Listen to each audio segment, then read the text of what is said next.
You want to feel like every day you have purpose, that the work Yeah. you're doing matters and means something. If you want to pay respect to the person, like just go do the thing. Who cares if you're any good? Just go and make it.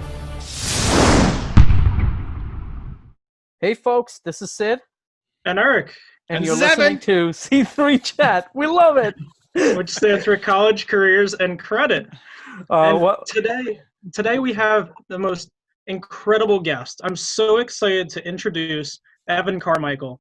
And our topic today is about finding your purpose. Oh, well, thanks for having me, guys. I apologize for interrupting the intro. It felt right.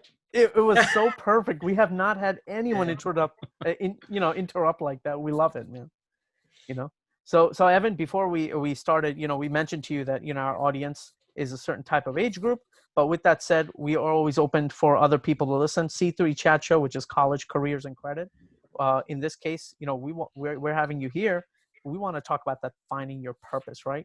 Our first question is, how does someone go from being kind of well-known to famous? I mean, clearly there's a gap between being pretty well-known, kind of getting out there, and then becoming like Leonardo DiCaprio type of famous. What do you think, Evan? So I don't know that I have all the answers. If I look at myself, I'm not Leonardo DiCaprio famous. It's been a process getting up there. I think though, one, if you look at people who've done it, there's definitely apart from like, hey, you strike it, you get lucky. Like, I don't know if you heard of the chair girl. Have you heard of the chair girl here? Right. So she's from my hometown of Toronto, who just like threw a chair from her balcony onto the highway. And now she's instantly famous and known. Like, that stuff can happen. So, don't do something stupid. That may not be how you want to get famous.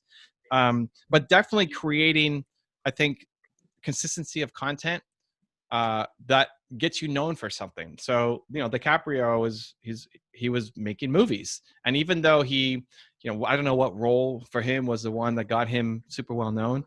But even before that, what was he doing? He's probably taking acting classes. He's probably working on his craft. He doesn't just show up and you're a great actor and you get your awesome role and you blow up.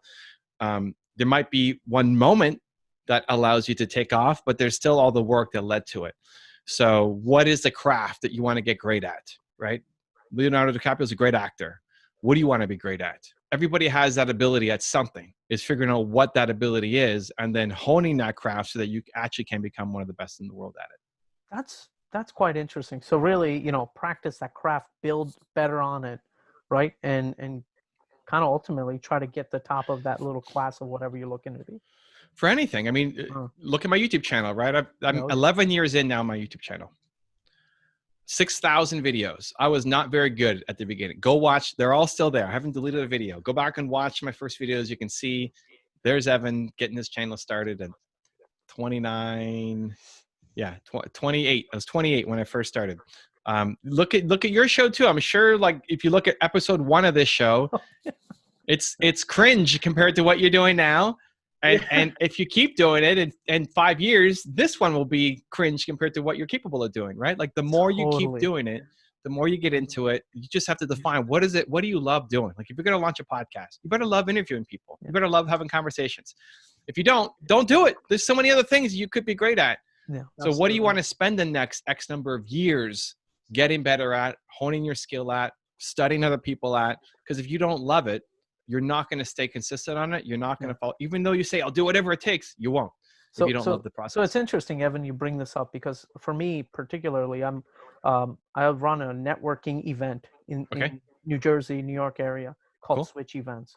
And I've been a heavy networker for the last 9 years as part of my business and things that I do. And I started Switch about a year ago. Okay. And I love what you just said, to practice your craft, because the years that I've been networking and meeting people and learning the game, right, the psychology behind it, it's actually pretty much exploded. And Eric knows it very well. He's part of it. It's paying off. And 39 events in, we had we actually kicked off virtual because, of course, in-person networking, I can't do it right now. And it's amazing. I mean, 29 events in 2019, it just kind of blew up. But I really respect what you just said because it totally makes sense. And you don't even need to have a skill set for most of the things. You can develop the skill set. You just have to have the desire for most things. Like, if you wanted to have a podcast, if you were super introverted and didn't know how to ask questions, and all, you could overcome all those things and go make an amazing podcast. There are some people tend to go to athletics. Well, like I'm 5'2" and I can't make it to the NBA, and so probably not. You know, I don't know how tall Muggsy Bogues was, but he made it. But for I the was most gonna part, say Muggsy Bogues. yeah, think you're it's probably not 5'6". going to make it, but still fine. Or you're 50, awesome. You're probably not going to be an elite level athlete at 50. But those are very rare circumstances. Chances are the things that you love to do, that you want to do, there's no reason why you can't do it except the story in your head. That's I love very that because interesting. I read the book Contagious by Jonah Berger, which you Yep. might have. Yeah, and just things like Friday, how that just took off. That song on YouTube. So every Friday, people play it, and it just spikes from there. So So that's interesting. that's really interesting. Yeah. Yeah. So Sid, go with your next question. yeah. So Evan, one of the questions that we get this, we get actually Q&As from audience members as well that reach out to us, and one of the questions that we always try to ask, or at least try to get some insight on, is it's more tied to success, right? Or that thought of success. And the question really is as simple. When your background with the biotech company, right, that you had sold, the moment the lawyer called you and said, hey, the deal's done, the money is going to be transferred into the account. Okay. That single moment, what was that feeling like? And where was that next thought process? Because everyone has that kind of gets to that point, but it's a matter of what comes next and what was that thought, To be honest, I don't even remember that moment. No, that was the other thing I was going to bring up. What? I forgot that you might not remember it, I don't even know. I don't even remember when the deal was closed and who told me. Okay. And I don't remember. I remember having money in my bank account, but I don't remember like looking at it and saying, "Oh my God, look at all the zeros in my bank account." Right. But the other side was there a thought where he said, "Oh, this is not going to be here anymore," and I'm talking about the company, that baby that you maybe helped grow. Yeah. So I think why for me was I actually didn't want to sell my business. So I had two partners, and industries go through contraction and growth, and like consolidation and then expansion. So we were going through a consolidation, which means that a lot of the big companies were buying up the small companies. And this happens in cycles. Big companies buy the small companies. Big companies don't innovate, so they buy the small companies who are innovating. And then you get back to 4 big companies in the industry, and then new companies come up because nobody's innovating. So we were going through this contraction phase where the big companies are buying the small companies. So if we were going to sell, this is a good time to do it. Otherwise, you may have to wait 5, 6, 8 years for the next cycle to come back where we'd have a good price. I wanted to wait it out. I love the idea. Like, we're just getting started. We're growing. Forget the acquisition. Let's go and build. My partners wanted to move to California. I'm from Canada, Toronto, Canada. You can't just move to California. And so this deal allowed for that to happen. So it became more of a personal decision than anything else.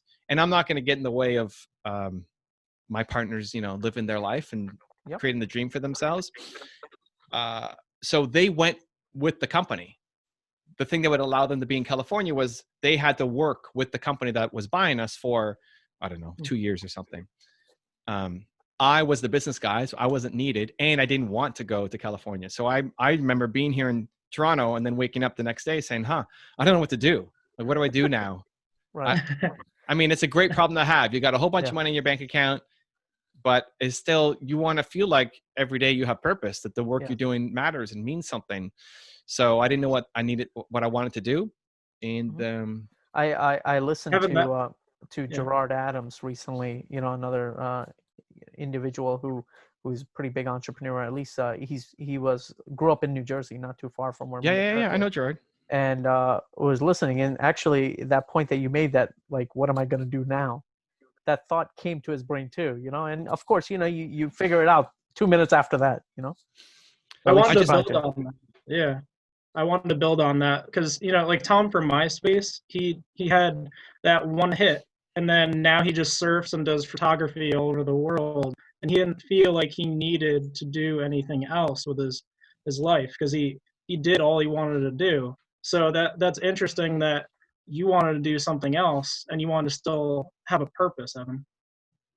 Yeah, I mean, I don't know Tom personally or his story that much, but I don't think anybody would say I did all I need to do and my purpose is done. Yeah. Yeah. I would love, if that's what he's actually saying, I would love to have a one-on-one and good conversation to see what he's doing. That's just what I read. I did a lot of research, and that's what I read on him. So I don't know if that's true, but that's what I read. Humans are built to serve. You want to Yeah. serve, not just surf.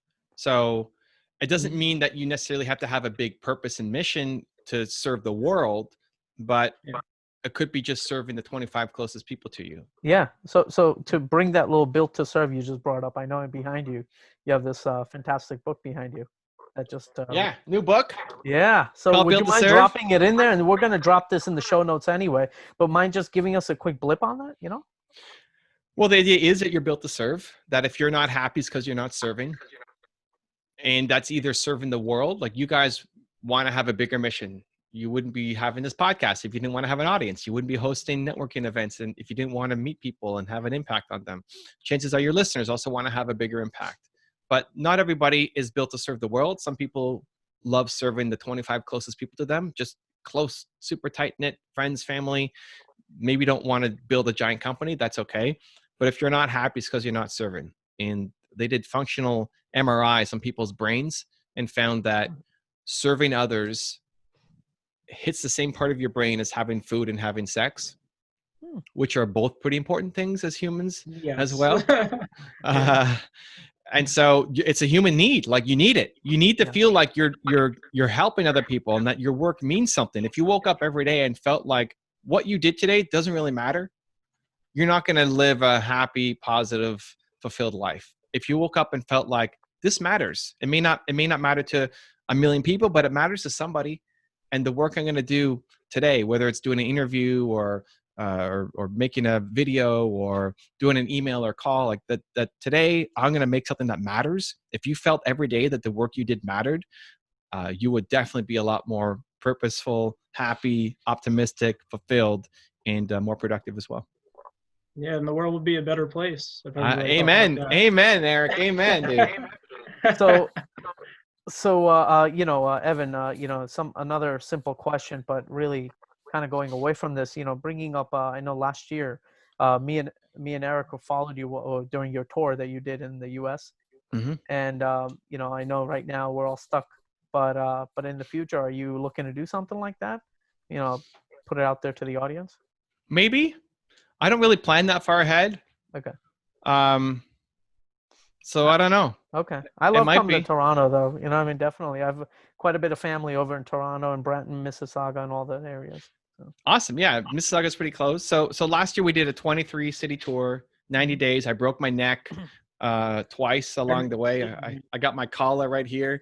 And I was supposed to go this year for another 90 days, 22 cities.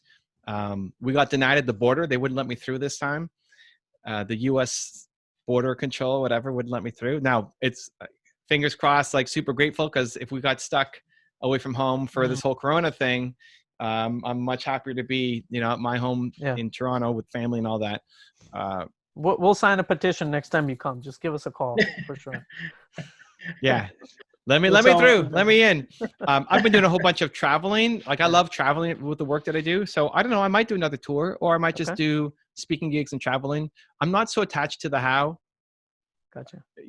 I've got a mission. I want to solve the world's biggest problem. I want people to believe in themselves more. There's a million ways to do it. I'm trying a whole bunch of them, and whatever sticks the most is what I'm going to do.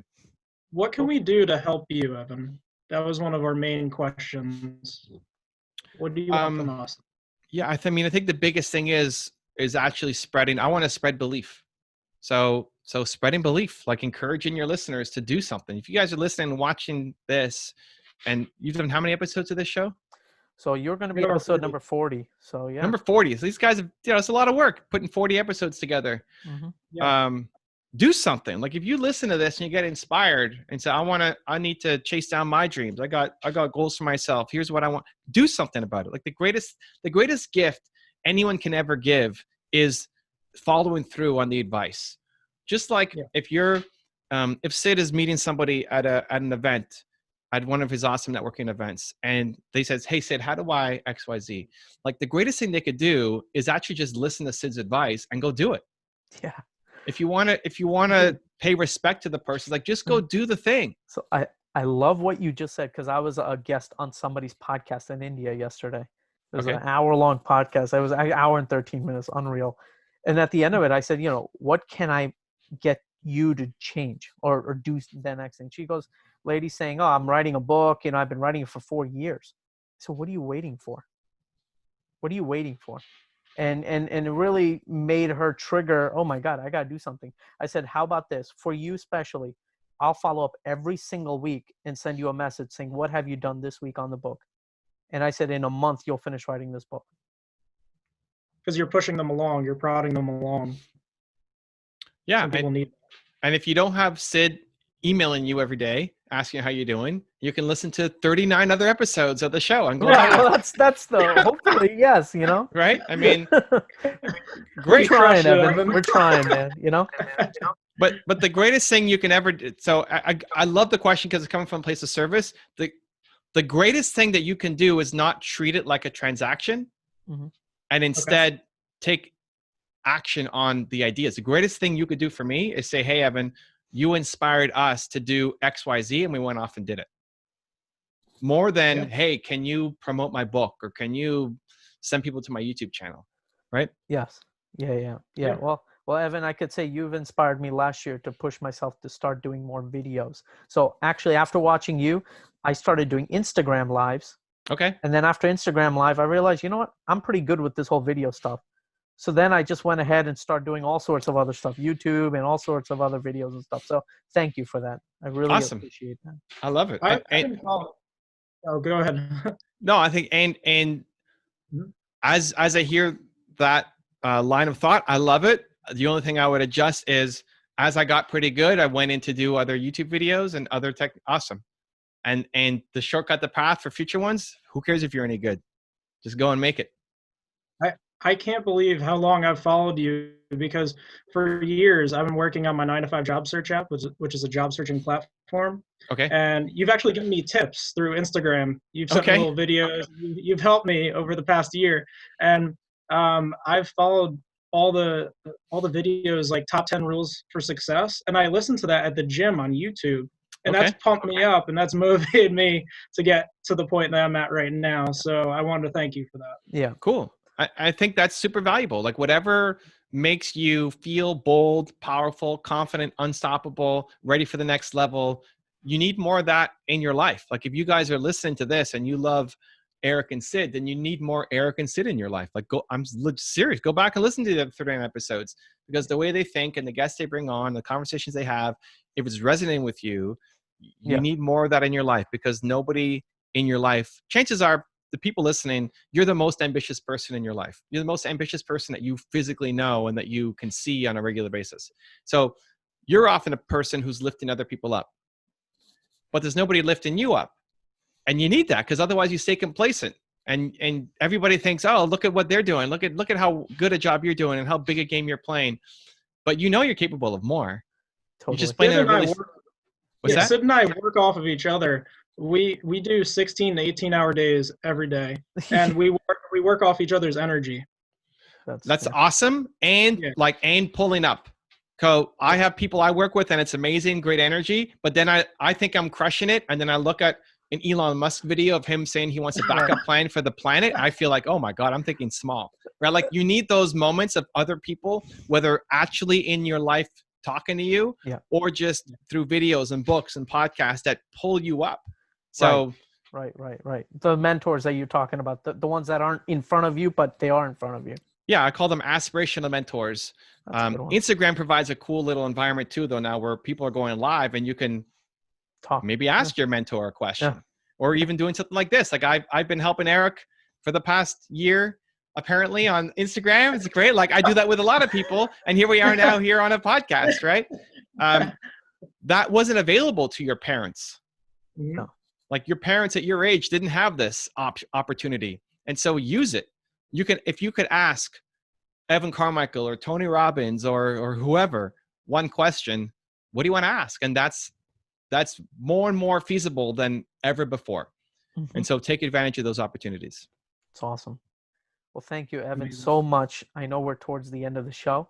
Is there any, we always ask every guest we have, just drop one tip that you can give. I know you've given a ton of tips, but the last tip, and then we'll kind of end the show. I would just say make this count, like make today count today. I have a test that I call the pillow test, that before I put my head on the pillow at night, am I proud of the work that I put in today? The effort, not necessarily the results, but the effort. So the goal every day is to make something that I'm proud of, something that, you know, that you want your grandkids to see. I'm going to make something today that I want to be proud to show my grandkids. And I may not always do that every day, but as long as that's the intention every day, I'm proud of my effort every day, it makes a difference. So if people are listening, watching, if you got inspired by this, you got any ideas from this, you got some to-dos from this, it's today. It has to be today. Like, it's not tomorrow. It's not next week. It's not next year. Tomorrow is 2040. Today, right now, has to happen. Pass the pillow test. Be proud of your effort right now. I'm going to start the pillow test, man. I love it. I'm starting it right now. I'm putting the pillow down. If you want to see another awesome interview I did, check the video right there next to me. I think you'll enjoy it. Continue to believe, and I'll see you there.